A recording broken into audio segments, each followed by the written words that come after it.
Yes, welcome back to the Magic Sponge podcast, a miracle cure for all your rugby league injury issues. I'm Brien. I'm the guy behind all the NRL Physio content you see on socials. My co-host, James, here's a physio, here's a rugby league nerd. You are here. It's a Monday night, mate. We had a whale of a time on Friday night. We caught up and watched possibly one of the greatest wins in rugby league history, the Mighty Finns getting up, which I think after about 15 minutes, we're having a beer and we all kind of went, the Storm were going to run away with it. And we were kind of, having fat chats. And then all of a sudden we all got real invested in the footy because it got quite good. Hey. Got really good, Brian. I had to sort of snatch the phone out of your hands to book grand final tickets because you were getting very, very, very excited from what you saw from the Redcliffe boys. It was a good game and a good Easter. So I hope everyone else had a good Easter as well. Yours, mate? How was your Easter? Yeah, mate, I think I'm slowly getting over this pre-Magic Round sickness. As Magic Round gets closer, the juices and the energy of Magic Round starts to flow through my body. So I think it's like building my immune system. So I should be hitting like prime match fitness come the Friday or the Saturday of Magic Round. Mate, I've got just a question to ask you, though, a bit of a, I guess as close to a marital problem as you could come up with on the Magic Sponge podcast has come up this week. So I'm going to share with you and share with the listeners, and you guys can tell me whether I'm in the wrong or my wife might just need to follow my lead. So I've got a 3 and a 5-year-old daughter. Love my footy, obviously. Love my Finns, but also love Queensland Maroons. So whenever it comes to anything New South Wales, come Origin time, I've very much taught them, boo New South Wales. Anytime, we hear New South Wales, the team mentioned, as I'm sure many New South Welshmen out there also do for Queensland as well, right? So I've taught them that mainly around, whenever it's the footy's on and New South Wales is mentioned or New South Wales is on.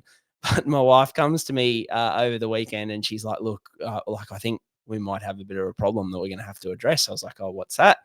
She goes, oh, we were in the car the other day and the kids listened to this podcast called Fun Fables. For any parents out there, you may be familiar. It's like, just nursery rhymes effectively, which is, our Spotify raps every year are filled with those. But on this Fun Fables, they have this segment where kids can write in or submit their own, stories or nursery rhymes, whatever it may be. And Beck was driving the other day and the poor little kid has written in and he's like, oh, my name's Johnny and I'm from Sydney, New South Wales. And the girls in the backseat go, boo, New South Wales, get this off. We want to know. That's the best. So Nothing wrong. That's yeah, play mate, on. play on, That's play right? on. Play on, Yeah, yeah, like that's almost really funny. encouraged. I feel at this point. Totally. Yeah. Okay. Good. Totally. Macca's drive-through when they do that in the car for me. Like if we got like Fun Fables in the car and we're in the car with your two daughters and they start building them, I'll be like, righto, girls, are going to Macca's. What do you want? It'll be reinforced very positively with bad parenting choices. I'm all about it. I think everyone listening along will think that's good, harmless fun. Good, mate. Good. I need the reinforcement from a non-biased opinion, of course. So Yeah. I'm glad you're completely, completely Yeah, unbiased and completely neutral. So I can go that's to my right. wife and say, look, I've got the backing of James, which is very, very good. All right, mate. Let's get into it. As always, guys, we're on YouTube. Anywhere you get your pods, we're the one-stop shop for all things injury analysis in NRL. We loop it all back to SuperCoach and fantasy scoring. And today we'll loop it back to Origin a lot because there's a lot of Origin implications for the injuries. So let's get into the injury wrap for this week, which is brought to you by PainPod, drug-free pain relief anyone can use. I don't know exactly what he's done. I would have thought it was an ankle, but I'm just guessing. He shouldn't be out for a long period of time. I mean, I'm no doctor. We have to wait for the scans, obviously, but that'd be more positive than negative.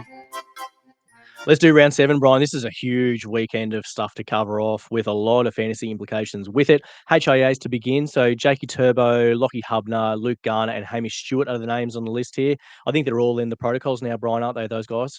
Yeah, mate. So I think most of them, I mean, look, the thing I'll say about HIAs, which we'll talk about a situation in a second, which is particularly confusing, frustrating. But yeah, like I just think this year in particular, I'm throwing out all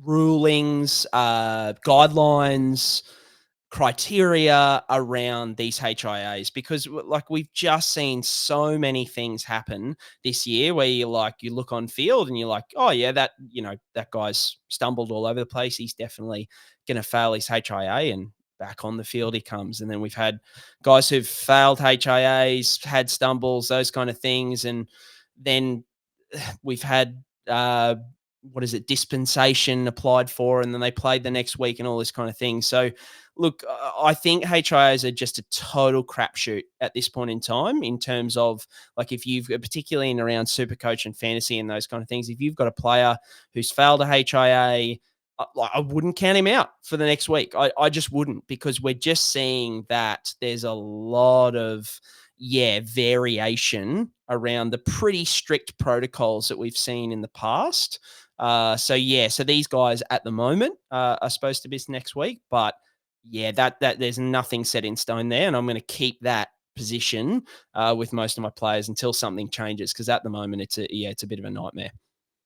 Yeah, I guess we have an example with, I guess, my Supercoach team. Jesse Arthurs was one who was like, yep, not going to see him. And then dispensation happens. And all of a sudden, I'm like, all right, I've got a decision maker whether I play him or not play him. So it sort of factors in a lot of different things, doesn't it?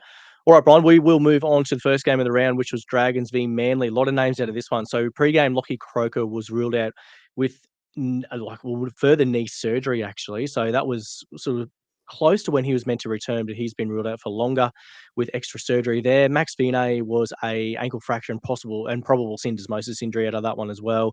Ethan Bullemor was a knee injury, Nathan Brown's shoulder concern, and Tommy Talau with a leg injury. I guess Lachlan Croker's probably the more interesting one. Brian, do you want to launch in there? Yeah, mate, I think we had a question about it last week into why he hadn't come back yet, and we kind of mentioned it's that history there, right? Like, he's got that extensive 2 or 3 ACL reconstructions. Now he's had a meniscus injury. And with the one thing I should have mentioned, I think harped on, when you have an ACL injury, it's very rare for the meniscus to come out unscathed. So the fact that he's had 3 of those ACL injuries, often that involves some meniscus wear and tear, degeneration, whatever words you want to use, those kind of things. So, he's had to go in for a further procedure. It sounds like just they've had to clean up possibly some scar tissue, maybe trim away some floating bone or something like that. So he's only expected to miss another month. But I think the thing here is, with that history there, the second surgery back to back, even when he does come back, it's more longevity for him would be the concern. It's like, how long is that knee going to hold up to week in, week out? It probably means in my head that his days of 80 minutes might be under threat. I wouldn't say they're gone, but they certainly might be under threat, because the knee might not be able to take that amount of load, I think, at this point in time. We'll swing through the other ones really quickly. Ethan Bullemor with his knee, that looked like a knee-on-knee clash above his knee, so hopefully nothing too bad there. Nathan Brown with the shoulder, I couldn't really tell with the mechanism there, so hopefully just like a burner. And your boy Tommy Talau with the leg, I didn't even really know that there was an injury there, but I just wanted to mention it because it has been reported in a few different places. Matt Feagai with the ankle fracture and syndesmosis injury, pretty significant injury here. I think the big thing to say is that even though it's a pretty significant injury, you still usually see a lot of guys come back in 10 to 12 weeks. So there is a chance that his season is over completely if it's, complications or there's more damage there than they're letting on. But if it is a fibular fracture, which is kind of what we're suspecting at the moment, plus a syndesmosis injury, that guys can come back around that 10 to 12 week mark. James, interestingly, not sure if you saw that footage. It's the first time I've seen it before. What keyed me off to this potentially being a fracture, and I didn't provide context with it in the broadcast channel, so I apologize to anyone in there. But when they picked up his ankle, and it was kind of side on, you actually saw his whole foot flop down with gravity towards the ground. Yeah. And I was like, oh man, it's not doing that unless that fibula is just not structurally sound. So that was, for those asking, I know a few people asked, how could you tell it was a fracture, or how did you think there was a fracture? And that was the main thing, because it was a pretty nasty mechanism. I think speaking about the skullduggery and the crapshoot that is HIAs at the moment, mate, give me some popcorn and put me front row of the judiciary hearing for Toff Sipley this week, because there's one of two options. I mean, at the time we all saw it. He copped a blow to the head. It looked like he lost his function for momentarily enough to lose his feet. He then lay stationary on the ground. I mean, I was more focused on Matt Feagai at the time because obviously it was a pretty significant injury. But I like a lot of people watching were like, oh yeah, it's going to be real tough for him to come back. So he came back on, which, like once again, we've seen a lot of those where you think that they're not going to come back on and they come back on. So I kind of was like, oh, okay, that's the way they're going with it. But then in the post-match, when asked about it, Daly Cherry Evans goes, oh, yeah, well, he was concussed. And I hope they see that he was concussed and that's why he lost his feet and fell on there. So, I hope they take that into consideration. I'm like, but he passed you let him back on the field. He passed the HIA. Like, he cannot be, and I had a lot of people asking, can't you just be like momentarily concussed and then pass the HIA? And in terms of the HIA as a whole, you might be able to pass the questions in the sheds. So, and we've seen that a lot of times where there was a bit of confusion last year. I think it was in Origin where Reece Walsh got knocked out and they said, oh, look, he passed the testing in the sheds, and everyone's like, oh, he's fine. But it's those symptoms that you show initially, which are category 1 or category 2, we hear a lot about. If it's category 1, you simply cannot return.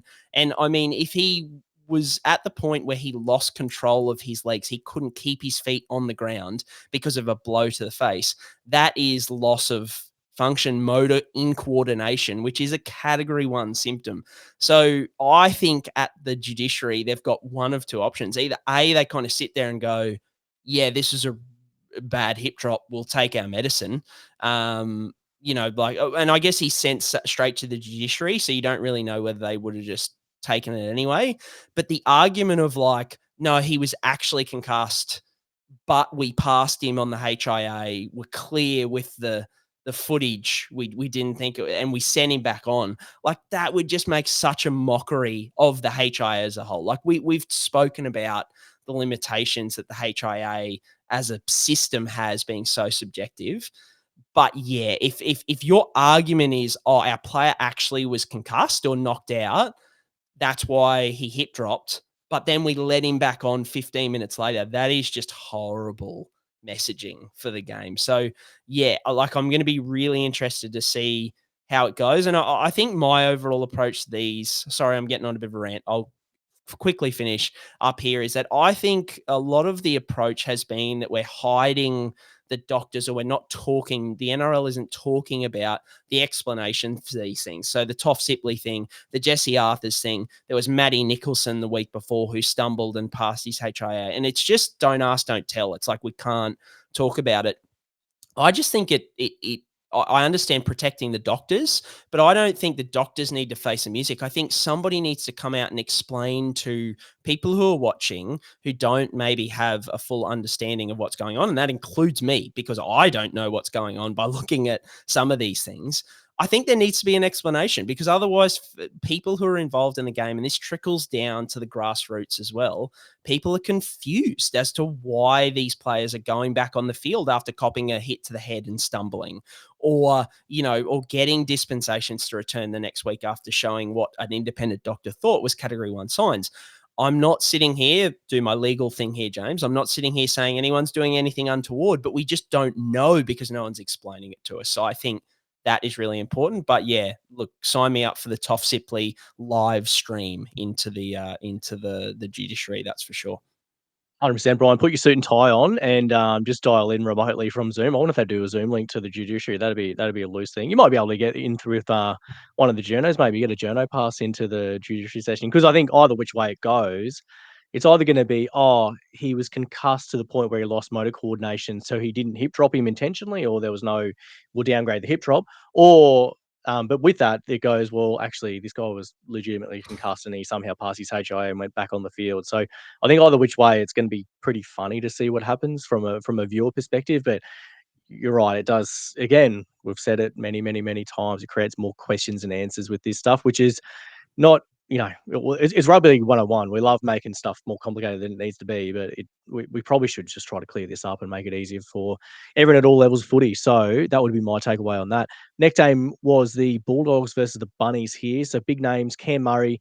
Looks like an Achilles setback here. Tinfoil hats on for that one, Brien. That was a really good pickup on the social media there by yourself and a few other people. Then we've got to talk about Alex Johnston, who injured his hamstring pre-game there, might be facing a couple of weeks on the sideline.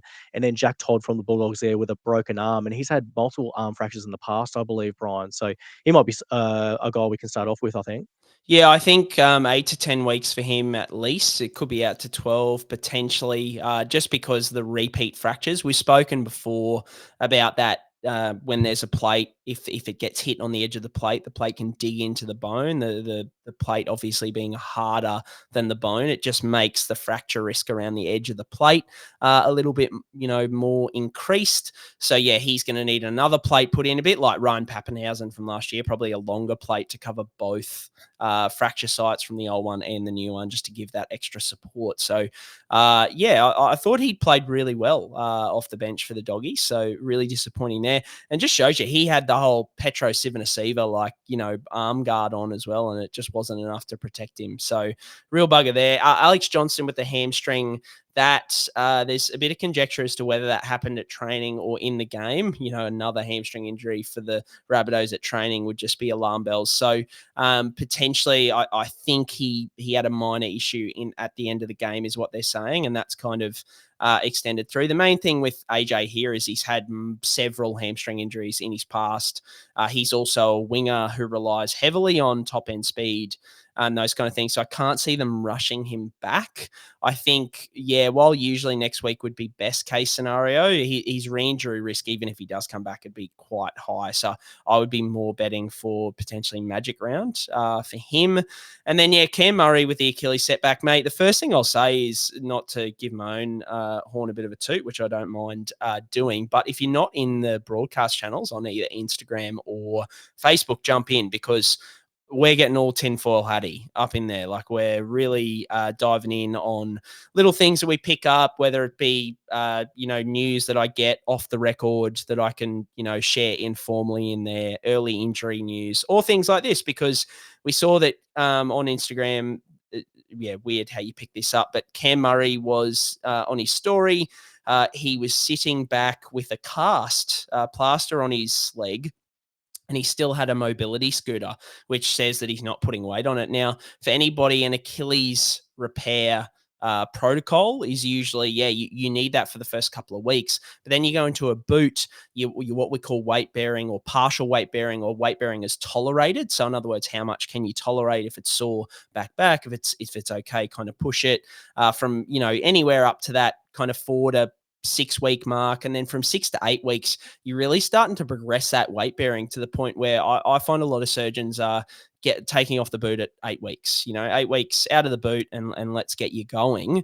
So Cam Murray's at 8 weeks now. So to see him back in plaster again, I was like, unless this is a photo that they've reposted, say an old photo, which didn't make sense for Easter. I was like, I don't know why you'd repost a photo for Easter. So I was like, this can't be good. Obviously put that in the broadcast channel. And then amazingly, I had all these people come to me and be like, oh my God, I have this connection, that connection, whatever it may be. And so he's had an infection, pretty bad one, had to go back into hospital and go under again. So he actually went in for a procedure. Now, the details of that procedure haven't been released yet, but I was speaking to an orthopedic surgeon who I know this afternoon, and he was saying the fact that he's back in plaster, he had to go back under. That infection must have A, been pretty significant, and B, probably quite deep as well. So there is even a risk that they had to fix up some things, potentially redo the repair or parts of the repair. So it just starts Cam Murray all over again. There was a minor chance that he could come back at 5 months, which would have been, probably between round 22 to 27, somewhere in there. But this just completely rules it out now. He's definitely not coming back this year. So he'll be back next year. And look, an infection in something like an Achilles, I've had multiple patients who've had infection on the back of Achilles, and it does not make the process easy. It's just a complication that you need to worry about moving forward.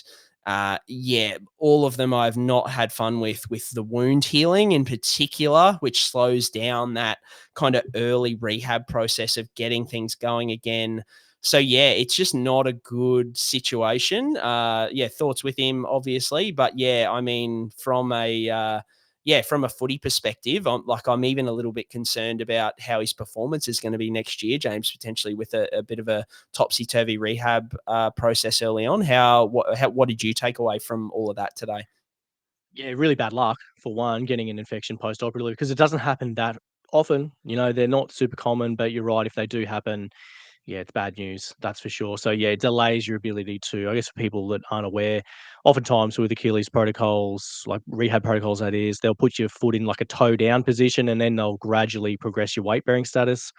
And if you have a setback like that, where you're back in plaster, that starts that whole process again, or at least slows it down considerably. So it just means you need to spend way more time getting conditioning back into the Achilles and even the whole lower limb unit, right, Brien? That's the other thing, is when you're non-weight bearing for that period of time, you lose your conditioning so quick. So for Cam Murray, he's got heck of a rehab journey ahead of him. And the only good thing is he's got time on his side just to ride off this year and hopefully get back into next year fully healthy, fully fit. Just another bad luck story for the Bunnies. Again, we probably just should Control C, Control V that every week for the Bunnies, shouldn't we, really, with how they've been going with all their injuries and setbacks and things like that. So thoughts with Cam Murray. Hopefully he's back in better than ever for the Bunnies next year. On to the next game. Biggest spoil over the weekend was the Finns versus Storm. What a game, Brien. We're up and about for that game, having a good time. But there's a serious amount of names on this list that we need to talk through. A lot of implications for guys wearing Queensland maroon as well in a few weeks' time. So panic stations there as well if you're a Queensland fan. We'll go through them. Harry Grant with a hamstring. He was ruled out pre-game, so it sounds like at least 4 weeks away, and that's going to put him in doubt for Origin 1 by the sound of things. Jeremy Muscle-King with a thigh laceration. That's quite a deep thigh laceration, so he was ruled out pre-game. Probably hopeful for this week, I'd assume. Felise Kaufusi with an MCL injury. Don't know the grading about that one. Max Plath been diagnosed as a plantar fascia tear. Then we've got Kodi Nikorima and Tom Gilbert with what looks like sort of pretty significant ankle injuries. Jack Houth with a shoulder dislocation out of that one, and Tui Kamikamica with an ankle injury. Holy hell, Brian, we've got a lot to get through here. Do you want to start with Tui Kamikamica, and then you can take the lead on everything else, and we'll see where we land? Yeah, we'll hit the kind of the straightforward ones first. So Kamikamica, he's going off for scans. The mechanism was really blocked. Once again, Fox didn't really show too much of it. And Tui, being the tough guy that he is, fair enough, like they didn't show much of it because he just kind of looked down at his ankle for 2 seconds and then kept running and played on for a little bit afterwards. But he'd obviously, it looked like a high ankle mechanism. It was like he copped some contact coming from the inside out. So hopefully nothing crazy there, or sorry, outside in, but hopefully nothing crazy there. But we'll wait to see what the scan results come back with. Kodi Nikorima and Tom Gilbert, they looked pretty significant, but I went back and found the mechanisms. I think they're lateral ankle sprains, which are the less significant ones. So hopefully they can, strap them up, needle them up and get back out there next week because the Finns will need them. That's for sure. Felise Kaufusi with his MCL, it sounds like it was, they were hoping it was grade 1, which is usually 1 to 3 weeks. So hopefully not too long for him. Jeremy Marshall-King, I'm optimistic with him for next week. It was a really deep laceration to the point where, I think the Finns would have been in their rights, and maybe a bit of bias here, but to go back and have a look at the footage and see what studs caused that, because that was pretty sharp and pretty deep for him. But it just was in a tricky spot in the thigh there. That tissue through there obviously moves a lot during a game. So stitching all of that up and having it not come apart again. I did actually read, I should say with him too, I read somewhere where he had a tiny infection in there as well. So that was why they ended up not having him play. So in normal circumstances, I'd say next week. But the fact that there's an infection there, once again, it limits your ability for that early rehab. So he might actually miss next week. I totally forgot about that until just now. So bit of uncertainty around JMK, unfortunately. Probably the bigger ones, Maxi Plath with the plantar fascia / foot injury. Look, I had one of the all-time. I need to grab I should have grabbed the post-match Kevy explaining what a plantar fascia is. Like he was like, it's a bone that attaches from your heel to your toe. And it was just all these in 6 weeks to 6 months. And I'm like, I think they've looked up like plantar fasciitis, which is, like it can be 6 months. But the thing with NRL players is they play through plantar fasciitis. They're crazy, crazy people. So maybe don't follow Dr. Kevy in that one. Unfortunately, I understand why they did it. They needed to give some impact there, but yeah, like usually somewhere 6 to 8 weeks worst case for plantar fascia injuries. I'm more worried if there is like it's a plantar fascia injury that's been kind of has an underlying bony issue as well. What I've heard from my sources so far is that 6 to 8 weeks is around about where it's looking. So yeah, either a significant plantar fascia tear or maybe a bony thing in there. Jack Howarth with the shoulder dislocation. Look, we've spoken about Jack Howarth as the myth, I think, for years of sort of, when's he going to come through? He's always had all the raps, about how good he's going to be.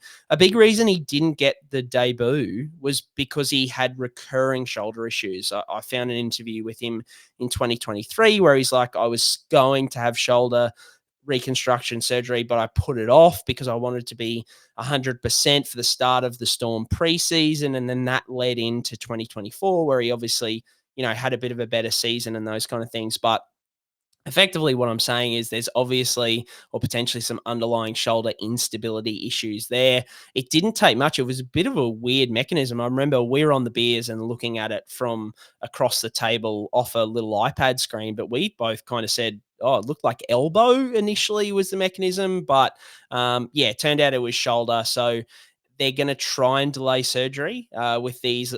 As always, if the damage isn't obliterated, if it's not like fractured or anything like that, just maybe a labrum tear or some ligament damage, even potentially some rotator cuff issues, they can kind of try and strengthen everything else up around the shoulder over the next kind of 4 to 6 weeks, strengthen it up to try and protect it. And they just roll the dice with knowing that he needs reconstruction surgery post-season, but will try and get him through without it. And the likes of Nathan Cleary, Kalen Ponga, Jerome Luai have all done that in recent seasons, but it just leaves you at a massively increased risk of popping it out again during the season. It isn't without risk. If it pops out again, it can do more damage. So yeah, a bit of a calculation to do for the Storm there, but I'd say 4 to 6 weeks. And for Howarth, if there was any potential for an Origin debut, it's not going to come in game one. And I think it'd be a fairly risky proposition to carry him into any Origin game over the next 2 to 3 months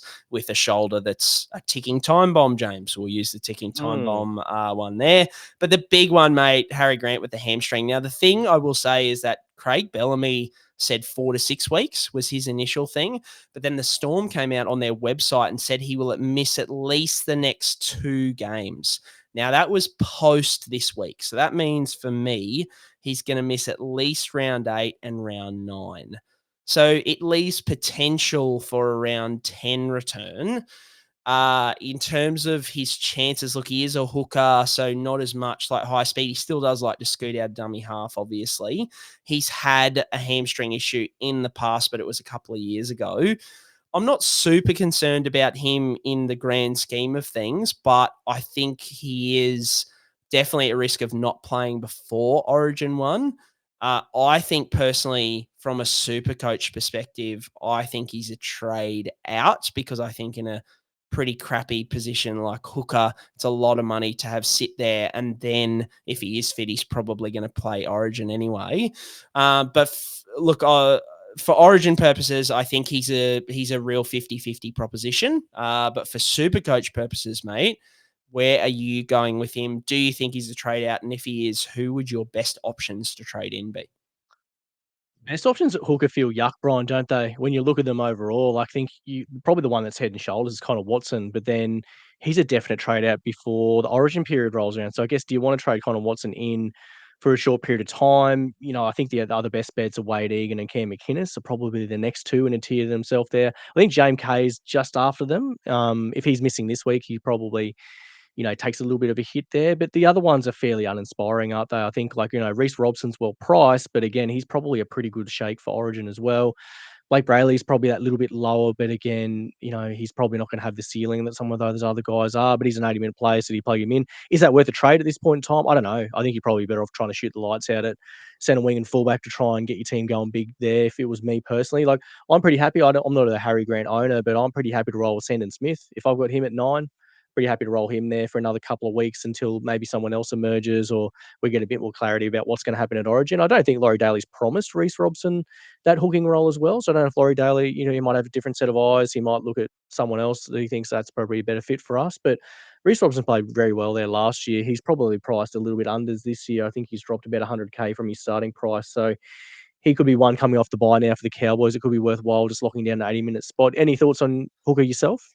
Yeah, mate, I think the only thing I'd mention, which is something you keyed me into today, is that Riley Smith got 80 minutes. So I think he's still only like 270K or something like that. Look, he only scored 37 or something like that, but like with the Eels looking a little bit better today, if he's locked down an 80-minute role moving forward, I think you could do worse things and kind of, if you wanted to downgrade Harry to him, and then, as you said, upgrading your CTW or fullback or wherever it may be, even your second row forward, that would probably be my play. I just think even getting like a Connor Watson for him to miss like 5 or 6 games over the Origin period, that just doesn't really attract me all that much. Me personally, I've got Sandon and Riley Smith. I'm just not going to waste a trade in that position, I don't think, and I just roll through the Origin period more than happy. Yeah, Sandon's not shooting the lights out. He's still averaging like 55 or something like that. He's got 70-point upside. If he's got a super horrible matchup, I can play Riley Smith and get 40 to 45, and a lot of the other hook options are getting 55. So I'm only losing out like 10 points really on that, and I can make it up well and truly in other positions. So yeah, for me at the moment, that's how I'm probably approaching hooker, which sounds like you're pretty similar.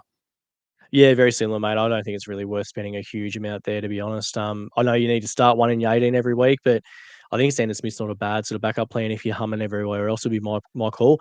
Waz v Broncos was next game on the slate here to talk about, Brien. So Jack Gosiewski broke his arm again, so he was pre-game. He was ruled out. He's going to be facing an extended stint on the sideline.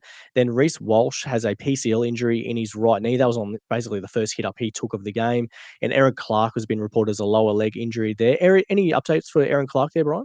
Yeah, it just looked like cramping. He did kind of get a sweeping tackle where it took his legs out from underneath him, but I went back and watched the footage, and it's one of those ones where his foot wasn't planted on the ground, so his studs weren't stuck in the turf.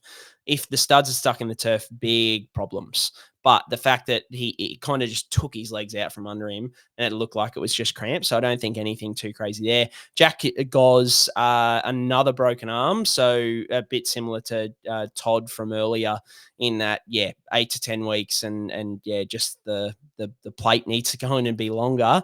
Mate, the biggest injury of the week, Reece Walsh with the PCL. I was pretty happy with the the video analysis. Every now it comes to our rescue there, in that had a look at the mechanism post game after I had a bit of time to sit down and have a look, and certainly it looked like that car crash mechanism, something colliding with the front of the knee. We see it commonly in motor vehicle accident patients where they have a motor vehicle accident and the front of their bent knee goes into the dashboard. See a lot of PCL tears that way. Probably the one we see more commonly in rugby league is the bent knee going into the ground. That's the probably the common mechanism we see there, but we saw knee-to-knee clash for Reece Walsh. Mate, I just think, look, 4 to 6 weeks is pretty bang on, even for a complete tear. The key thing here is complete tears still have pretty good healing potential. So PCLs can scar up quite well. They might not be as good as they were initially. And even if they don't scar up, even if he has a scan in 6 months' time and there's no PCL there, he can still play out the rest of his career without a functioning PCL there, what we call a deficient PCL. Many players have done it before. Billy Slater, Greg Inglis, the Morris brothers, the list goes on and on. There's plenty of guys. Dylan Edwards is playing at the moment after having a grade 3 PCL injury last year with no surgery. So guys come back quickly and they don't need surgery. The main implication here is performance. Guys are never coming back at 100%. They just aren't. Dylan Edwards was one of the most obvious. He actually suffered that PCL injury in Origin last year and came back in 4.5 weeks And I remember that, seeing it, he couldn't run as quick. His agility wasn't as good. It took him a good month to kind of, work the strength, get the, the agility and the stability in around that knee before he kind of got back to, the Dylan Edwards we know and love. So I think the main implication with Reece Walsh here is that even if he's fit to play Origin, mate, I mean, I saw something over the weekend. I think it was someone saying it was a talk about Reece Walsh and Kalen Ponga, who was going to be the fullback. For me, even before the weekend, I was all in on KP as the fullback. I just think, but they were saying, and I think it was Cam Smith or it was commentators were going, oh no, they'll both be there come Origin time. Well, KP for me, number one, and I don't think Reece Walsh can come off the bench. So this is just further solidified it. I think even if he's fit and available, I just would be surprised if they picked him, especially with Reece relying so much on that explosive change of direction, turn of speed, those kind of things. I just would be shocked if he's there come Origin 1, even if he is fit and available to play because of those performance implications. Mate, hit me with your Origin prediction on that front in terms of, and even Origin 2, as I said, other guys have taken 3 to 4 weeks to kind of get that back. So it might be Origin 2 that he's not really, fit and firing either. He might be available for the Broncos, and kind of an 80% Reece Walsh is probably better than, what their options are, but an 80% Reece Walsh at Origin level is just not a go. Yeah, hit me with your Origin predictions, and then the same question as Harry Grant, mate. If he is a trade out, which I think he probably is, who are your best trade-ins for Walsh at fullback? And then if you throw back to me at the end, I've just got one more point to make on Walsh before we finish.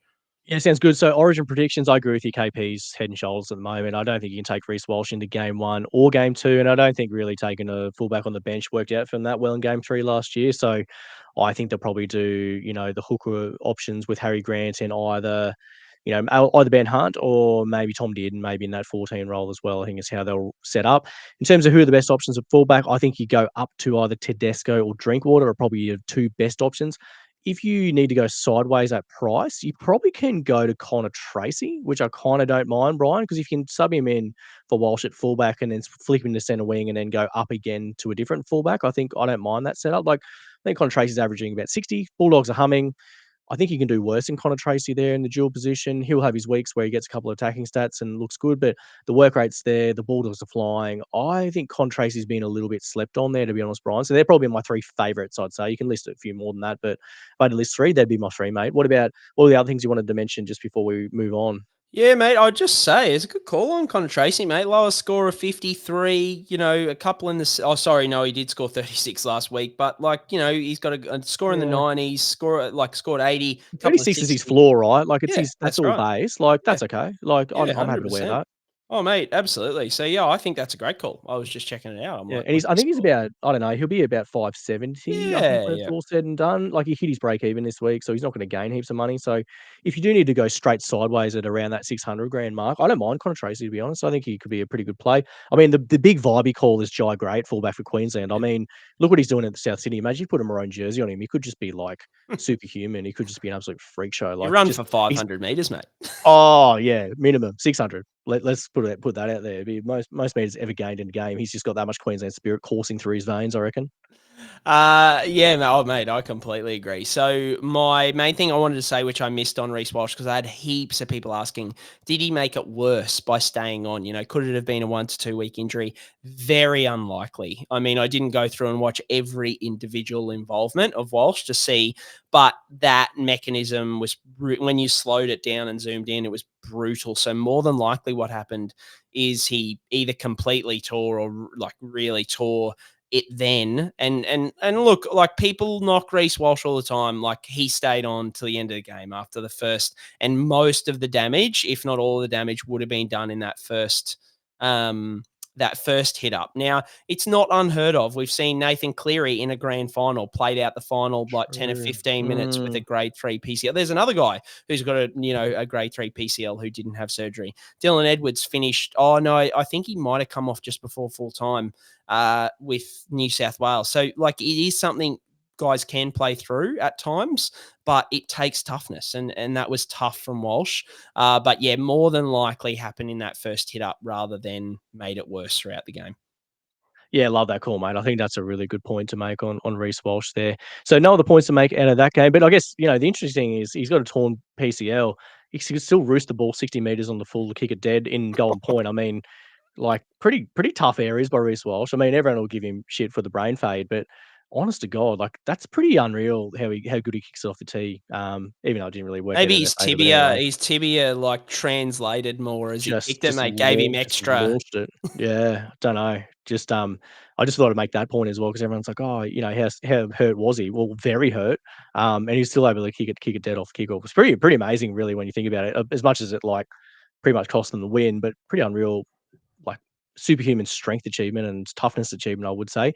Roosters Panthers was the next game, Brian. Angus Crichton was ruled out pre-game with a groin injury, and then Nat Butcher was ruled out in this one with a contact MCL mechanism in his knee, wasn't he? So he might be facing, if you're on the sideline, Nat Butcher.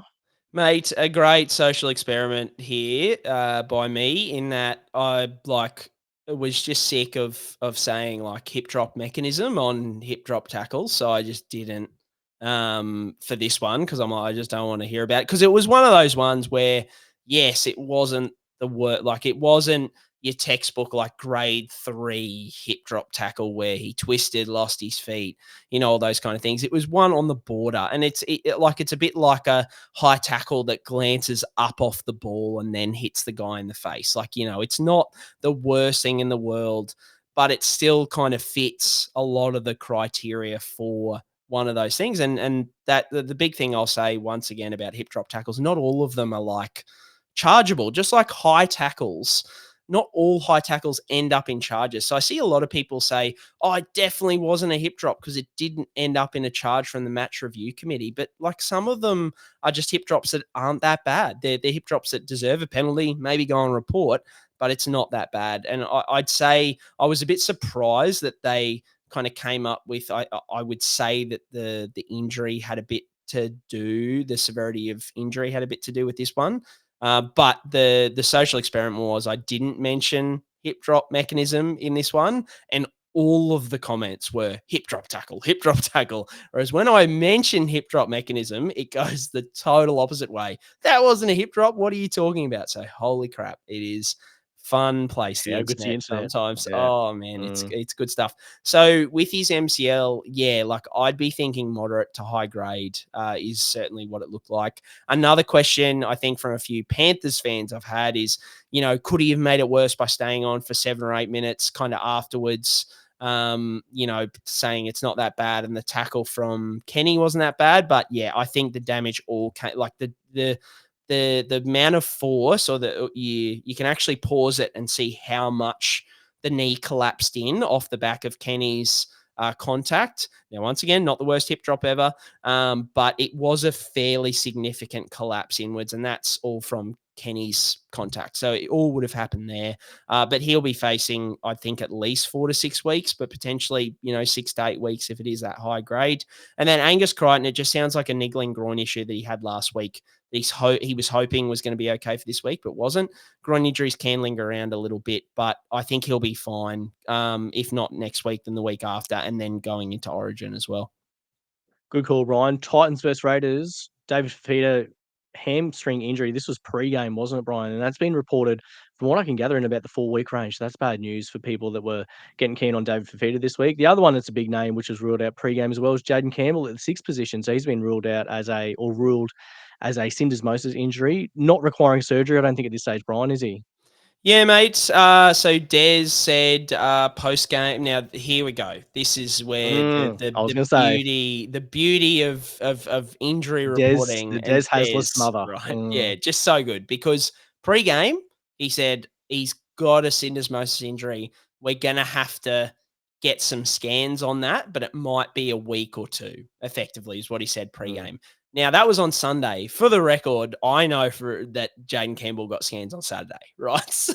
So Des is already having a laugh, like saying, oh, we've got to get some scans on that, which was revealed by himself when he said in the post-match, oh, yeah, like well, he's got a high ankle sprain. It doesn't look like he'll need surgery. He's going to miss 4 to 5 weeks. I'm like, you only know that if you've had scans, Des. Like, why did you say pregame that it was? It's just funny, man. So he said post-game 4 to 5 weeks, which is pretty standard for that moderate grade syndesmosis injury that doesn't need surgery. Because if you, like a lot of guys in that moderate range will often get surgery these days because the surgery is very successful. It allows guys to come back as soon as 6 weeks post injury. So you have to have effectively their threshold for doing surgery is a lot lower these days than it used to be. It used to take a lot to get surgery on a syndesmosis injury. Now it doesn't take that much. So 4 to 5 weeks is pretty standard. The big thing here is I've just had, and once again, where this is coming from, I don't know, but I just had 3 or 4 people send me a message late this afternoon being like, oh, now they're saying only 1 to 2 weeks for Jaden Campbell again. So I don't know where that's coming from. I haven't had time to sort of chase it down. So I think there's just too much uncertainty here at the moment. I think talking to you before we came on the show, you sort of said Jaden Campbell was the one you'd be most likely to hold. And I probably agree off the back of this until we get more news on what that expected recovery time is, because it just has gone from 1 to 2 weeks to 4 to 5 weeks. Now back to 1 to 2 weeks. Like, it's just all over the shop. If it is a 4 to 5 week injury, I could very confidently say I will sell, because I can move Adam Dewey up to 5'8" and buy like a good CTW or something like that. I can see the hold if you need to keep him at 5'8", but I just think with syndesmosis injuries, particularly those moderate grade, sometimes there is some performance implications coming back, just around agility and those kind of things. So Jaden Campbell, we will say, I'll quickly mention on Dave Fifita before I throw to you. So Dave Fifita, hamstring injury, for 4 weeks was the initial. So he's in real doubt for Origin 1. Another one along the lines of Harry Grant, a real 50-50 proposition, I think. And look, not in Billy's good books anyway, we know from last year for whatever goddamn reason. So I think potentially Queensland might have to, I don't think Dave Fifita will be an option for Queensland in game 1 by the sounds of things, which makes him, when he comes back, I'll be jumping on as a buy for sure, even though he has that increased injury risk. The reward, the upside there is probably going to be huge, especially over an Origin period. So, mate, for both of those guys, I think, what do you feel on them as trades, and what kind of options are you looking for if you're trading them out? Yeah, so I think there's very few people that have Dave Fifita, I think, Brian. I think he's like 1% owned. So there's probably not many people that would sort of need to talk about him, but he's a sell. I think even if you bought him last week off the back of his last score or his large score, or you bought him in the weeks prior, I think he'll go big and hit the jackpot. I think you move him on for someone else at second row or centre, depending on what you got there. Jaden Campbell, I'm probably going to hold for a week and see what happens, Brian. I really need to launch into my centre wing position. So I'm just going to hold him for a week. I guess, who are your best options at 6? That's a really good question, because it's outside of Jaden Campbell, I don't like a lot of the options there a lot. I think if you had to choose the best, it'd be Matt Burton, but he wasn't goal kicking on the weekend. So you sort of, his value takes a bit of a hit there. Dylan Brown, it depends if you're a Dylan Brown believer or not. I guess I'm not as keen as probably some other people. I know Mitch Moses came back and looked at business today, and Para looked a lot better. I just am not massively convinced he's a huge upgrade over Jaden Campbell. The other one that's probably a smoky, and this is, a lot of dominoes going to fall into this to make it happen, but I just thought Kieran Foran's probably around 9-ish return, I believe. So there might be a world where Kieran Foran returns in the halves maybe, and AJ Brimson, dare we say, Brian, moves to fullback, who's 6 eligible. That might be an option there, but again, you're looking at round 9 there. That's why for Jaden Campbell now, I'm pretty happy to sit out the week, see what happens with the Titans lineup, and see how far away a Kieran Foran looks, and then maybe make a call from there. I guess Blaze Talangi is another one, but he's so attack dependent, and he's hit pay dirt multiple weeks in a row, I think, up until this point. I think he's had tries the first 3 games that he's played this season. He's looked, pretty handy for the Panthers there, but I don't know if I'm convinced to go into him at this stage. I think he had, what did he have? He had a try assist, and he had 58 with 2 line assists, and this week he had a try and a contribution for like a mid-50 score as well. So he's not shooting the lights out even with a bit of attacking stuff. I don't mind it, but again, Blaze Talangi is like pretty, he's not cheap. He's 560. Like, he's not sort of dirt cheap there. So I think 6 is a bit of a weird spot. I do think that Jaden Campbell's probably in your best 2 5/8s by the end of the season. So I'm pretty happy to sit and hold just for a week and see what happens. If I was going to move, I would move if AJ Brimson was named at fullback. That would be the one I'd definitely do. Or if Matt Burton got named with goal kicking boots, that'd be the other one. But I don't know if we're going to find out about that unless someone's got Gus Gould on speed dial. That'd be the only way we might get a little bit of intel there on Matty Burton. Who do you like at 6, Brian? Do you have any sort of leans of who you might go to at centre wing if you're going to move Adam Dewey up? Yeah, I like your Matt Burton call. I think he's someone who I'm keeping an eye on. We both started with him at the start of the year because we believed in him and the doggies. So I think if he gets the boots back, that'll be a red hot option for me personally. I think at CTW, I'll go through a few in SuperCoach Corner because I'm going to throw backwards and forwards with you there. But yeah, out of all the 5'8" options, I'd probably go Burton if he gets that goal kicking back. Dylan Brown a bit less so, but yeah, you could go that way. It's just, he's got the $10 million deal sewn up. It looks like Moses is the guy. I just don't know. I'm not a massive Dylan Brown guy at the end of the day. And so, yeah, I just, doesn't really interest me at this point in time. Nah, Eels on the bye this week as well, Brian. So if you're going to do it, it's probably a next week prospect anyway. So you're not needing to make a trade there this week if you need to. Knights v Sharks, we're going to talk about Fingers crossed on there. He's just an ankle inversion injury, Brian. Nothing really to talk through here. He's probably unlikely to miss a week. Yeah, no. I would say at most a week. People were worried about Achilles and ACL and all this kind of stuff. But yeah, those people laugh about or give him shit about like getting helped off. But I heard on the coverage, he almost needed to be carried off the field. But by the time he got to the tunnel, he was walking a lot better. And that's lateral ankle sprains to a T. We saw Jeremiah Nanai a couple of years ago, or is it last year in Origin? He almost got chaired off the field. And everyone's like, oh, he snapped his ankle. And then he came back on later in the game. Everyone's like, oh, what a, soft unit. Like, can't believe it. But this is what lateral ankle sprains are like. They're super, super painful, but then they settle down pretty quickly and guys can get their ankles strapped up really well and come back. So, yeah, I would say next week or the week after at most for him.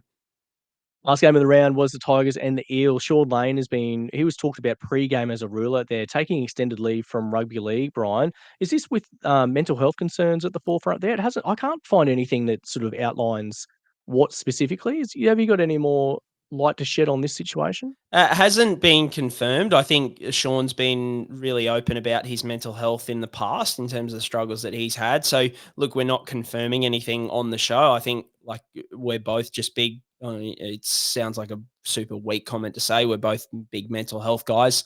But yeah, like a lot of, what we see in patients, particularly dealing with pain is a lot of mental health struggles and comorbidities and those kind of things. So, anytime someone prioritizes their mental health, I'm always going to bring it up and whether that is the case here with Sean Lane, it sounds like that's what it is. Just want to congratulate him on prioritizing that and hopefully, he's all good as quickly as possible. Yeah, like you said, fingers crossed for Sean Lane there. That's a really good summary. That's a wrap, Brian. Let's launch into the questions. So thank you to everyone for getting these submitted to Brian through the broadcast channel there, through the NRL Physio broadcast channel. For question 1, what are Latu Whānu's chances of coming back next week after thumb surgery? Yeah, Benji seems pretty confident. I think he said next week or the week after. It is possible. We have seen broken thumbs come back. I posted 6 weeks initially, I think, and because that's just average. The vast majority of players come back around that 6-week mark.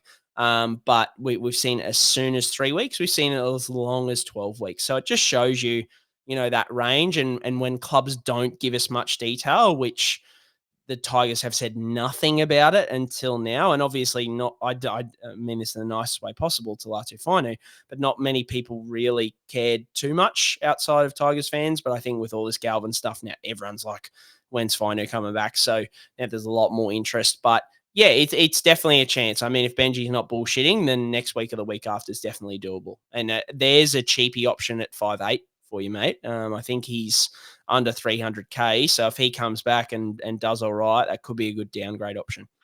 That's a very good point there, Brian. But what a hostile situation at best that is. That's an absolute hornet's nest. He's going into that 6 jumper at the Tigers there. There's drama with no end in sight. Second question we've got here is about your thoughts on Addin Fanua-Blake as a possible buy candidate. The question is, I hear groin adductor strains can be annoying, hang around for some time. If you had the money, would you go to AFB?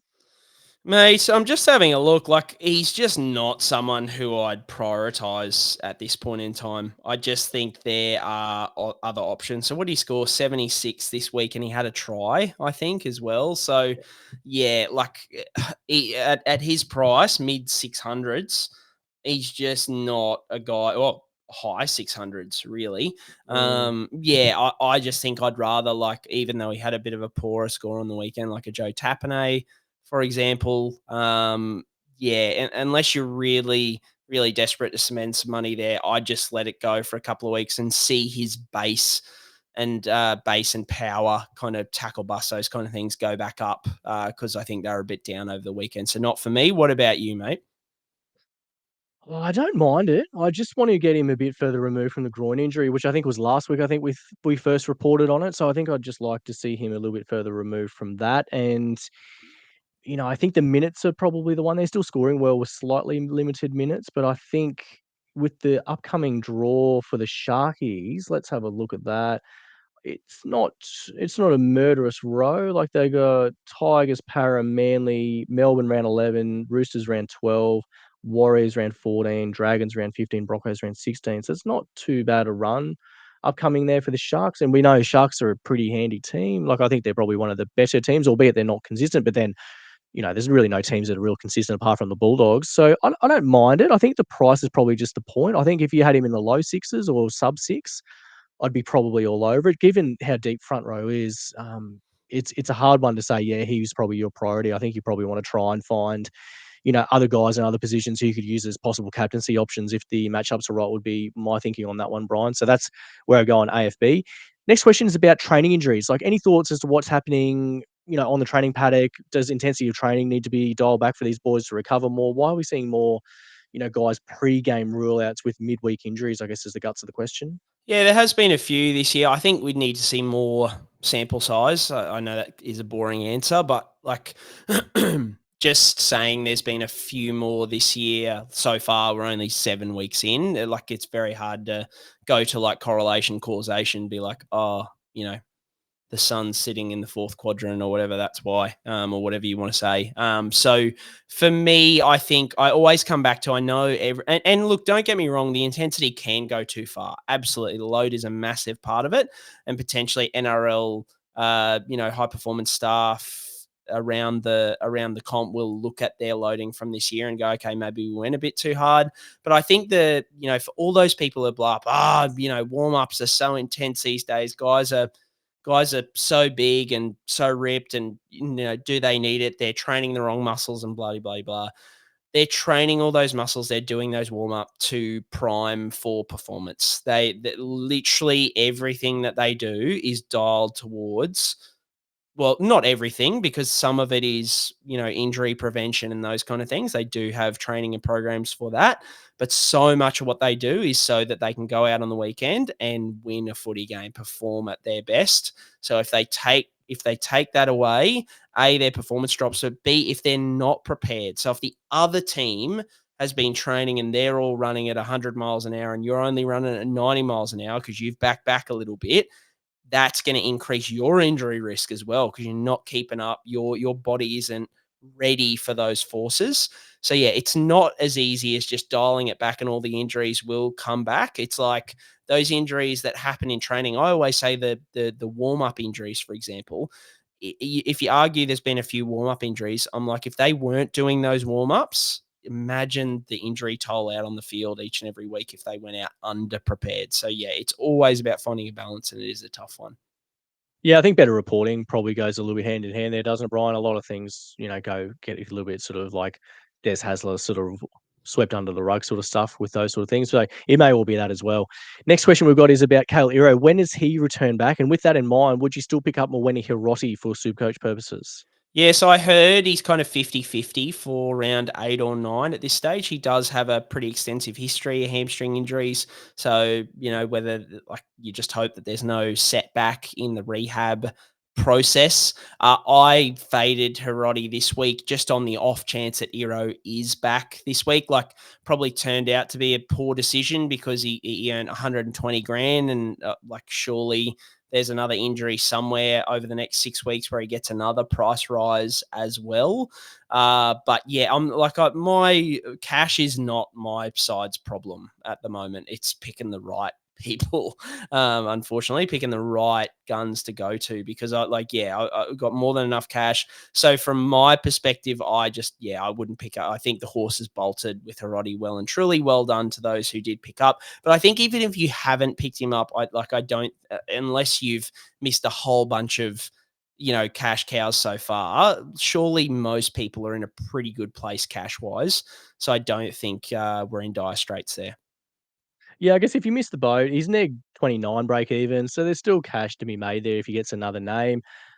For me personally, I've missed 120K straight out of the gate, so I'm probably not going to go back there this week now. There's probably other options at a lower price point that I want to sort of dial into a little bit more. So that'd be where I'd sort of stand on that one as well. Next one is updates on a couple of Rabbitohs and a couple of Warriors boys. So updates on Ty Munro, Jamie Humphreys for the Bunnies, and then same with DWZ and RTS with the acronyms there for the Warriors. Mate, I'm thinking if we ever add another segment to this podcast, we should call it Update Champ, which is just where the update champs that I get from the week, I just list through the players and give you a quick update on them, because my God, that is my DMs all week. Give me an update, champ. Any updates on DWZ, champ? All the time. Love it. Doesn't burn my soul every time I see one, especially when I've just posted an update like an hour before, done a post, and someone will come in. What about Jane Campbell? I'm like, champ, it took you longer to type out this message to me than it did for you to go to my page. Anyway, that's my little rant. Ty Munro, Jamie Humphreys looking to come back Magic Round is what I've heard, and DWZ RTS a little bit longer, around like 11 plus for them. So yeah, I think the main implications are a few drafters here asking if you've got DWZ or RTS and you're holding, probably going to have to hold them for another 2, 3, 4 weeks. Sounds good, mate. So we'll go on to the next question there.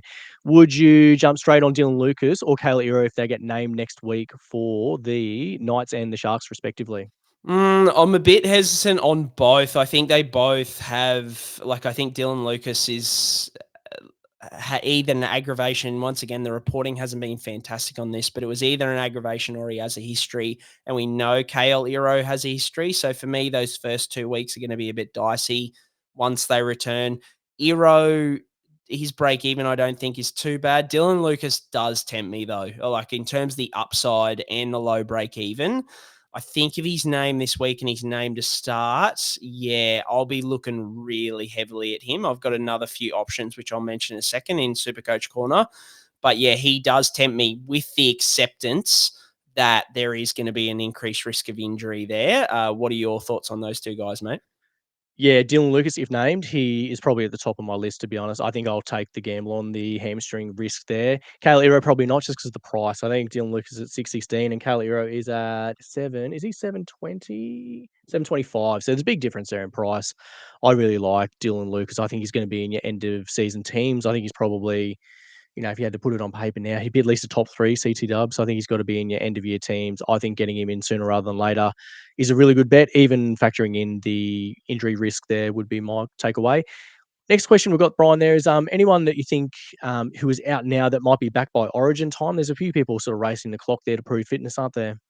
Yeah, so I've just listed a few here in the run sheet to run through them quickly. Obviously, Cam Murray, no. Zach Lomax, probably a 50-50 chance. I'd lean towards no at this point in time with a foot fracture. To'o's a really good chance. I think he'll be back. Collins, also a good chance. I think he'll be back. For Feeder and Grant, they're my 50-50s. I think I'd lean towards Grant being back more, or being in the team more than for Feeder. Maxi Plath, it sounds like no. Reece Walsh, we've covered. I think he might be fit, but not performing well enough. Turbo is looking to come back next week, which just shocks me with Manly then having the bye the week after. That would be a Manly special although they are struggling a little bit at the moment. So, maybe Siebes needs a really big Tommy Turbo injection. And then Jack Howarth is a no for me there. Would you disagree with any of those takes, mate? No, not at all. I don't think there's anyone else I can think of off the top of my head either that's sort of in that realm that's sort of a 50-50 or less than 50-50 chance based on the teams as they were last year. We've already asked this question before, Brian, but your Queensland fullback for Origin 1, who you throwing into the maroon jersey if you had your selectors hat on there and you had to, or even predict Billy Slater's mind? That's Yeah. probably a difficult thing to do. Yeah, I think it's got to be KP. I think I'll say even before the weekend, I thought it had to be KP. Yep. As much as I think Reece Walsh is an absolute worldie, I just think, KP's probably got a more well-rounded game and a more Origin-suited game at this point in time. I would have gone KP. What about you, mate? Yeah, same here. I'm, Bronx fan and Reece Walsh fan as well, but I think KP's had the better season, probably end of last year as well. I think it was a better finish for him, so I quite like him to line up for the Maroons in Origin 1. Good wrap up there, Brian. We'll launch into Supercoach Corner if you want. Where do you want to start sweet, with? Mate. Hit me with your score, mate. You've got me in the Good Bloke Stakes this week, which is, not a shock. You're a fantastic fella. What did you score and where are you trade, mate? This is an interesting. I felt last week was a bit of a blur trade apart from my boy Kiraz. Like, obviously that was good, but I forced myself to make a second trade. I could have left it. It ended up costing me, 50 points or something by making the second trade, which I'll allude to in a second. But I think this week's a bit exciting. A lot of options there this week, Brian. So I hit 12:38 before updates come in. So I put the captaincy on Teddy. So sadly missed out on captaincy option again. I was pretty lucky Teddy updated to 65. You're sitting at 50 there, and I was ready to kick myself in the dick again when I sort of saw the captain on someone who scored 50. I was like, oh my God, this is just something off season up. So I traded out last week. I traded out Liam Martin and Isaiah Yongi. So I guess I lost a bit of cash there with Yongi going pretty well today. But I traded in James Tedesco and Dimitri Von Malga. So weird one with Von Malga, because I know when I said it to you, you said, oh, that's a bit vibey. I kind of like it. So I guess what it does is it leaves me with 200 grand this weekend to spend. And I guess prior to the games, I thought, well, Von Malga's priced at 250, and I sort of compared him to the options of Leka Halasima, going early on Billy Smith and taking the risk, or going to Mawene Hiroti. I sort of didn't want to go to Billy Smith a week early or Hiroti because I just didn't want to have another centre wing that I'd have to do something with later. So I thought, well, with Von Malga, he's dual position. I can plug him in between second row and front row and just rotate him around where I need to so he doesn't ever see the field. And I thought, well, no Dylan Walker or no James Fisher-Harris for a bit might be a useful thing as well.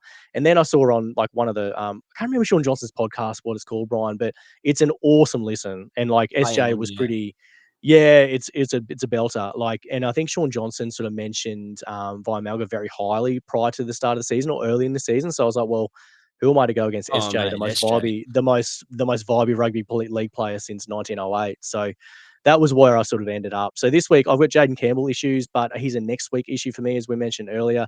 I need to really shake up my centre wing this week. So I need to trade out 2 out of Jesse Arthur's, Gilbert Shibasaki or Selwyn Cobbo. The thing is with Reece Walsh getting injured, I don't know if Selwyn goes to fullback and they start Mariner on a wing. I think that's probably what they'll do, but again, Madge may not do that. I don't know what he's thinking is with Selwyn. Is he a fullback? Is he not a fullback? Do they promote someone in from Cup? They've talked about Latrell Seagwalt there from Souths, but he's only played 1 or 2 games for Souths and he wasn't been killing it. Smaller body as well. I don't know if he's really the right option there. So not too sure what the Broncos would do, but given I've got Selwyn Cobbo, if he's playing fullback, he's probably a hold at least for a couple of weeks to see what happens. They've got the Bulldogs there, so he won't play for me next week, but it might just be worth a hold and see what happens there. In terms of options, I guess I can choose a second row or a centre wing this week. And my favourite options are in order. Jacob Kiraz, obviously, Dylan Lucas if he's named, or Herbie Farnworth. So I think that's sort of my 1, 2, 3. And then the guys I really like at price at the moment, who are sort of a bit undervalued, I think, Connor Tracy, Campbell Graham, Jesse Raymond, and Bo Firma. So none of them are really highly owned. So I think Connor Tracy's, I think Campbell Graham's really lowly owned. Raymond's 1%. Fermor's like lowly owned as well. I think all those guys are pretty useful at centre wing. The other ones with low ownership in second row that I rate. So Mitch Barnett is 5% owned. He's at 560. He's dual front row, second row, getting about 60 minutes now since a couple of middles have moved on. Like he had a huge finish to last season, Brian, but started like somewhat cold this year. He's dropped more than 100 grand, I think, from memory. So I don't know if he's in Origin contention or not. It's a tough one. Like New South Wales have so many options, so I don't know where he may fit into Laurie Daly's plans or not. He did play game 3 last year from memory, Brian, I think, and played well. So given he plays middle and edge, he might be an Origin contender. Kai Paul's scoring pretty well, or there's an 80-minute Scott Sorensen floating around at 350 grand, which I guess if you just need to generate some cash or free up some cash, you could do worse than Scott Sorensen there, dropping down to 350. Then there's other cheaper dudes in centre wing like Billy Smith. Finau from the Dragons will probably be popular this week, given that Max Finau's fractured his ankle and Christian Tui is still a few weeks away. I guess Alan Fitzgibbon there from the Titans is basement level price, but I think Khan Pereira is probably due back very soon, Brien, from his hamstring injury. So I don't know if you can really go there either. So I think as it stands, if I can make the money work, I might do like a Dylan Lucas and Connor Tracy, I think is probably where I want to go rather than go up to Carraz. If I do go to Carraz, it'll be Carraz, Campbell Graham or Ramian in like that combination, or Dylan Lucas, Connor Tracy, I think is how the money's going to have to roll for me. So I think they're both good options. I think they're both good gets. I'll see where it lands when I sort of just feel what my heart wants me to set on during the week, I think, and see what, if Dylan Lucas gets named, he's probably the one. If he's named, he's in. If it's not, it's probably Jacob Carraz and someone else, and I'll make it work there. But there's a couple of guys that I think that are, due for some scores. Campbell Graham and Jesse Raymond are the two there that I've got lights on. Then I'm like, I think these guys are proven Supercoach players. They're in squads that are pretty sound at the moment. I think they're due for a bit of an uptick. And Connor Tracy, I think, like I said, I think he's priced in at about 60 at the moment. I think you can do worse than Connor Tracy in your centre wing. That's where I was sitting. Mate, I like it.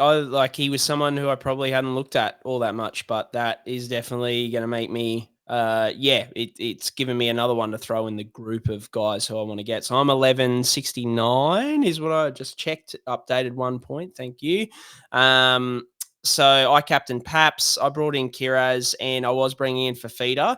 And then he got ruled out, so I went real wild and brought in Kickow for a total of 45 points or something. And the guy, who did I trade him out for? Traded out the forward from the Roosters who went out and scored like 75. Naff White, yeah. Yeah, Naff White. So massive bed shit from me, but whatever, vibes. Kick out. Come on, mate. Get back to scoring 90s.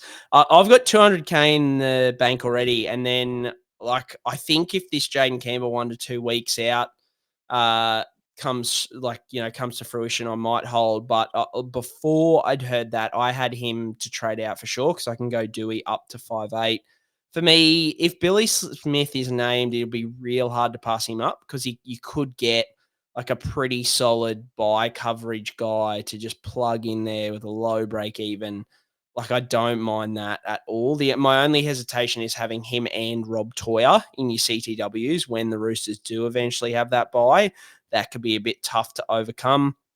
Mate, I think my score is so low this week because I don't have Marzhew, and 50% of people do. So Marzhew is my obvious option that I could go to, but I just, I don't know whether buying into someone who 50% of people have got is going to get me anywhere. And it did well for me the previous 3 weeks when Marzhew didn't do all that well. So I'm kind of looking at him. I definitely think Dylan Lucas is the big option too. I think if he's named, you might have to go there. Bit of a left field one, and he's a guy who I own in so many draft leagues at the moment. I think like 5 of 7 draft leagues. I've got Paul Alamotti. So he's on that right wing outside Cleary at the moment, scored a couple of tries. He'll goal kick when Cleary is off playing Origin. And I think Cleary's almost a sell in Origin. I think there was somewhere floating around where it's almost like, I think one of the games, even when Cleary is backing up from Origin, Origin's in Perth, and then he plays in New Zealand on like the Saturday or something. So like I would think very unlikely for him to back up. So missing a few games over the Origin period. So like Paul Alamotti, you could pick him up. He's probably bottomed out, because I actually almost considered bringing him in for the trade that I got Kickout for, to be honest. But his break even was so high. I was like, oh man, if he can just pump out a 60, I can get him next week. And then he pumps out 100 and doesn't drop that much cash anyway. But he's still in the 500s. And I think for the right winger, he's got good base stats, puts up good numbers there. So yeah, he's someone who I'm thinking as a bit of a lower owned guy. I might get, just to go zig while others zag a little bit to try and make up some ground. Because at the end of the day, I just don't know. Like, Mars Hugh, yeah, if I get him, it'll keep me in touch with all the people above me, but it's just not going to get me anywhere. And yeah, I'd rather go hard and go home a lot of the time. The other one that I'm considering, which is a real luxury trade, is do I go like one of my fullbacks, whether it's Gutho, Kalen Ponga up to Teddy or Drinkwater. But I just think like, especially with Ponga, I just don't think I can sell him at 600 grand. I think I just got to ride the wave. Hopefully other people are put off and don't bring him in. That's your other option if you've got Reece Walsh, is you could go straight over to KP. I think they've got a pretty good draw over the next month. So you could go to KP. If I didn't own KP and I saw KP was 500 grand, I know they look shit, but I'm like, surely they have to figure it out at some point. So yeah, but that's my other luxury one, is potentially going up to a Teddy or Drinkwater. I think I want both of them before Origin 1. It's just when I get them and who I get them for is going to be the question. Mate, on Ponga, like, it is insane to me. I've watched their last 2 games a bit on and off, and there have been multiple sets of 6 on the opposition line where Ponga either touches the ball once or not at all in the whole set. And I'm like, what the hell is going on? It is very frustrating as someone who drafted KP everywhere at like pick 3 or 4, if I could get him, and also has him in Classic. And just in general as a rugby league fan, like, just get the ball in KP's hands. It is mind-boggling to me, and I'm sure to you as well. It just seems like rugby league becomes hard all of a sudden. It's always been like, who's your best player? Feed them, and good things will generally come with it. It's like you see it in NFL sometimes. You see some guys get schemed in or plays drawn up for other dudes, and you're like, why are you letting this person touch the ball when you got a throbber that should be touching it more than them? Like, it's the Saquon Barkley thing, like we saw at Philly this year. It's like, oh, the Giants were like, oh, we'll draw this thing up, we'll draw that up. And the Eagles were just like, hey, this guy's like really good. Let's just like ride this guy all year. And they just like dominated everyone. But we see it a lot in footy. It seems like, there's this overcomplication of like, we need to run these set plays in the red zone away from your big guy. I don't understand it. I really don't. The Broncos are guilty with Reece Walsh as well. Even the Finns game the other night, I remember there was a stint there where I was like, my God, the Finns have had like 12 tackles in a row. Hamiso did not touch the ball in that whole time. So I don't know if it's a league-wide thing where they struggle to get fullbacks involved in the red zone there, but I don't know. I don't really know what the answer is there. The Knights are certainly floundering attack-wise, aren't they? But even the fact they were bad last year, Kalen Ponga still scored well. So I don't think he's a sell just yet. I think he's going to be sub 600 by the end of this week anyway. So I don't think you can really move him on.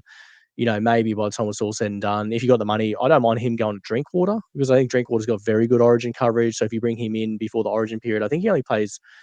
He has one bye between round 12 and 19, I think, Drinkwater. So I think him, but the Knights have good bye coverage too. The trouble is Kalen Ponga is going to play probably fullback for the Maroons, so you're going to miss out there a little bit, unfortunately. So I don't mind Drinky. I think, we talked him up all off season. I think he's a good trade in. I just really need to get 2 upgrades in centre wing this week so bad, Ryan. I'm sick of seeing Shibasaki, Arthurs and Cobbo in my starting centre wing. Because as soon as they've got a Broncos jersey, I can't drop them. I just got to like roll with them, and it's costing me a lot of points. Mate, so I'm going to move. I'm going to move some guys on. I think Shibasaki, to give him some credit, like, obviously, he's been good. No question. We both think that. Oh, but I'm more mean from a Supercoach perspective. Like, I think he pumped out another 50 something. 55. No attacking stats. I mean, he's probably not going to get many attacking stats because he's Gemmet Shibasaki. But I just thought like he's someone who I'll be hesitant to trade out until just before the buys, because he just seems to be doing a job for the moment. I actually remember the one I actually yelled at the TV. It was late in the game. Downtown penalty? No. So this is the Knights. That one I did. Oh, it's just like... No, sorry. This is the Knights game. Sorry. I just wanted to mention, because I'm sure there might be some Knights fans who sympathise with me. The Knights made a break, and like 6s and 7s, the defensive line, Jaden Brayley, and whether this is, and this is the thing that we talk about with the fullbacks, it's like, are they not calling for it enough, or is it the hookers not giving to them? Is it the game plan? But quick play the ball, defensive line all over the place just after making a break.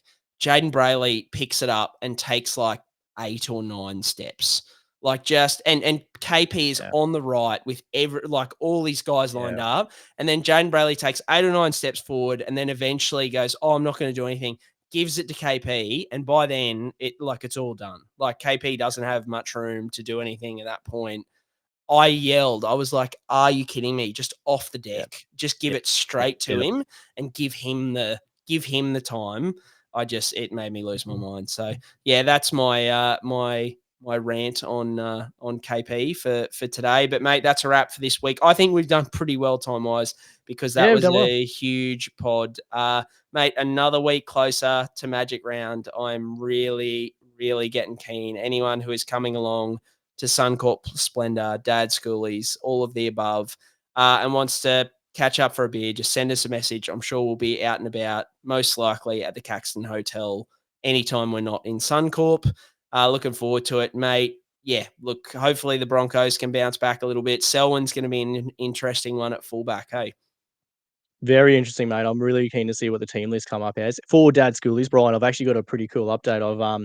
I'm sort of going to get my hands on a retro Chinchilla Bulldogs jersey. I'm going to try and buy it for my dad and get it in a frame. So I found someone on Insta, bit of rugby league, if you follow them on Insta, who sells a lot of the jerseys. So shout out to him. He's got his hands on a Chinchilla Bulldogs kit circa probably in the mid 80s or early 90s. It's unbelievable. Like great nick. It's got 4X Beer on one sleeve and Bundy on the other sleeve. And I was like, I need this really badly. And he's hooked me up. So I'm going to get that off him in Magic Round. So we're going to line that up and do that. Do a jersey presentation. We'll shake hands with the jersey up in front of us and all that sort of stuff. So it'll be good fun. But yeah, I'm pretty keen. Like it's going to be a cool one because obviously Dad in his whole family's from Chinchilla. So when I saw that come up, I was like, this is unbelievable. I've got to get my hands on this. And like to his credit, he was like, yeah, mate, just like we'll look it up at Magic Round. All good. So it's going to be, I'm pretty pumped for that. I'm happy. So what's the Instagram page? Because I'm happy to give you a shout out. Bit of rugby league. So Bitter RL. So Bitter_RL is the handle there. So I think he's done some stuff with Rugby League Guru in the past and things like that on the channel there as well. So yeah, definitely give him a follow if you're looking for jersey content. If you're a jersey sicko. I'm kind of getting into it, Brien. I'm into the jersey sicko mode at the moment. I just started following a heap of people on socials, and man, it's like getting a grip on me. I went down that rabbit hole like 3 or 4 years ago. Like my cupboard is I'm in there now, with and I'm like kits and Jesus Christ, my bank account's going to get drained from this because there's so many things. I'm like, I want that, I want everything. So yeah, I'm sort of in that mode as well. I'm like a dad who's like needing a new hobby, and mine is probably obtaining retro rugby league jerseys. Oh, mate, the amount of money hold it against me if you want, whatever. Yeah, the amount of money I paid for a Crushers QRL jersey is obscene, but I don't regret even a moment of doing it. And I've worn it to every Magic Round, I think, because I'll probably wear it again this year. I don't know. But yeah, fantastic. The one thing I will say is you say you're a jersey fiend. I'm really happy with your Chinchilla version, but mate, I have to call you out on the podcast. I sent you the link to those fucking awesome teal Bronx jerseys, and you delayed it 2 days, and now they're all sold out. They're gone. So, mate, we're gonna use the power of the podcast. I'm gonna use the power of the podcast here. I'm sure the head honchos of the Broncos are still listening in. Dave Donaghy, like these kind of guys, they'll still be listening an hour and 22 minutes in. If there is anyone out there, what size are you, mate? Large? Yeah, medium or large. I'll take either. I'll make it work. If there's anybody out there who can hook us up with one of those teal Broncos jerseys, either before Magic Round or leading up to Magic Round, at Magic Round, James missed out. We really need one. Yeah, we're happy to pay. No, don't need it for free. Oh, yeah. To pay. It's just sold out. So if anyone has a hookup in and around the Broncos, let us know because we'd be keen. Payment and favours negotiable for sure. So yeah, I sort of shut the bed, Brien, because you sent it to me, and then I literally got to it 2 days later. I pulled money out of my sports bet account because I was like, oh, unreal! I've got this money, which would have been flowing. Just